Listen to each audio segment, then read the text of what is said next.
Well, I always had a fascination for music from when I was 6 or something. I can't remember. I remember actually the photos of me conducting when I was 4. I mean, I can't remember anything about this, but there you go. It wasn't until I started learning piano, my mother sort of taught me piano, but I wasn't very interested in that. It wasn't until I started learning the oboe, which is when I was 11, that I really kind of got something that I could concentrate on. Why the oboe? Well, it's a very good question. I remember I was at school and the teacher in the music room, it was a new class, you know, what's your name, whatever.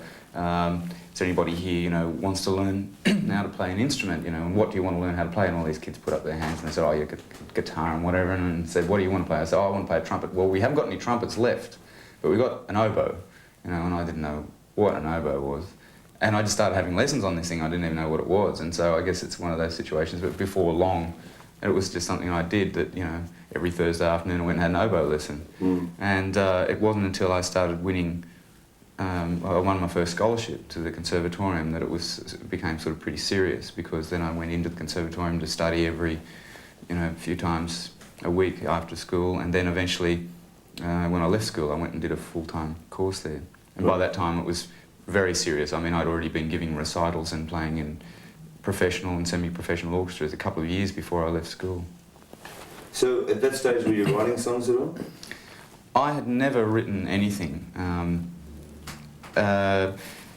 We've got to understand with classical musicians, they end up being instrumentalists. They learn how to play an instrument, and their job is being able to play other people's music. And to most classical musicians never even dream, or the thought never occurs to them that they should write anything. So I hadn't written anything at all. I never had any inclination to write anything, not until Flowers was fairly well established as a cover band, and people were saying, well, you can't get any further doing this, why don't you try writing some songs? And the very first songs that I wrote, I remember the first song that I entirely wrote on my own, because I'd had a bit of help from one of the other members with the first couple of songs. The first one I wrote on my own was Walls, and as you know, all of those first songs are on the first album. There were none thrown away. They're all the very first songs that I wrote. Everything that happened in that period amazed me. It amazed me that it got played on the radio the first time I heard it on the radio. It certainly amazed me when it went top 5. And then I started hearing, with Can't Help Myself, I started hearing that it was a dance club hit. Having never ever been to a dance club, I was not quite sure what it was all about. All these things started, the pennies dropped. They always dropped sort of about, you know, 3 months after, you know, things had happened. So I was, I guess, in a state of sort of semi-shock the whole time, not knowing quite what was happening. When people started, you know, sleeping on the front lawn of the house and following me home and doing things like that, there were just things that completely mystified me. I didn't understand the whole thing about celebrities, and I still don't. And that really just, it forced me in. I never came out. You know, I was terrified. Primarily, I've always just been a fan of music, and a lot of what goes on, as you're fully aware of, is got nothing to do with music at all. And certainly, everybody wants to be appreciated, but the kind of things that were happening then were disproportionate to people who, like I do, like sit down and listen to a record and think, that's great, the person who wrote that was clever, or whatever. Very strange things were happening, and I'm not sure whether they happen like that anymore in Australia. Perhaps I think people are sort of growing up or something. Perhaps, I don't know. It was not just the fact that things were one step ahead of me. Things were always one step ahead of the band. And basically, the band was a pub cover band. And I was always nervous about writing songs, and I was nervous about the band playing, and the expectations, of course, became so huge that the band had to be that much better and whatever. And so I pushed, and I pushed the whole mechanism, and I pushed the members inside the mechanism, and the industry pushed us to the extent that we ended up touring for about 14 months non-stop on that album, which gave us no time to write any new songs, where everybody was physically completely exhausted. And that was, of course, when we first went to America.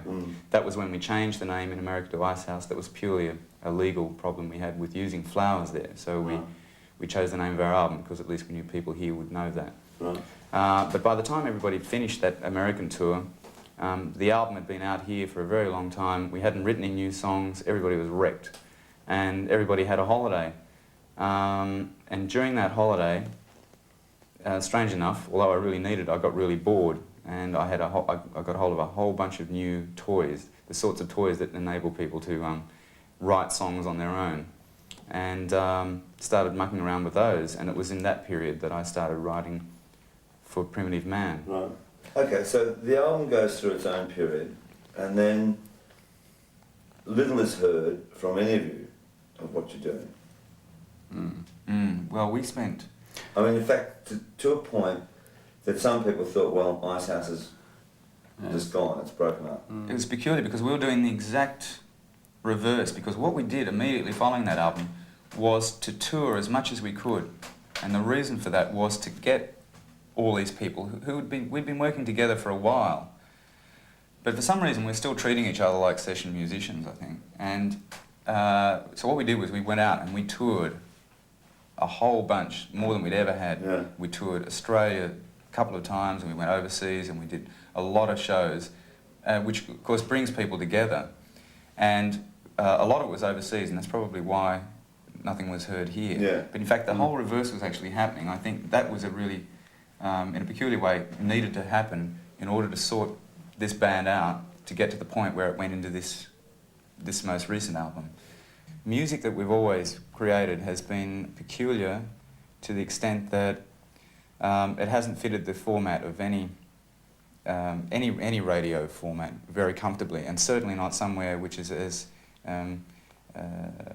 indoctrinated in a kind of stereotypes as American.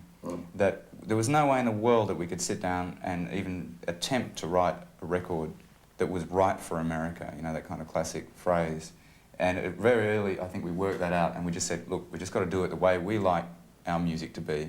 And then if it takes time for people to sort of get used to it, then it's going to take time, and there's no other way we can do it. And it just so happens that, in spite of the fact that a song like No Promises is not what you're used to hearing on American radio, for some peculiar reason, people are choosing to like it now in America.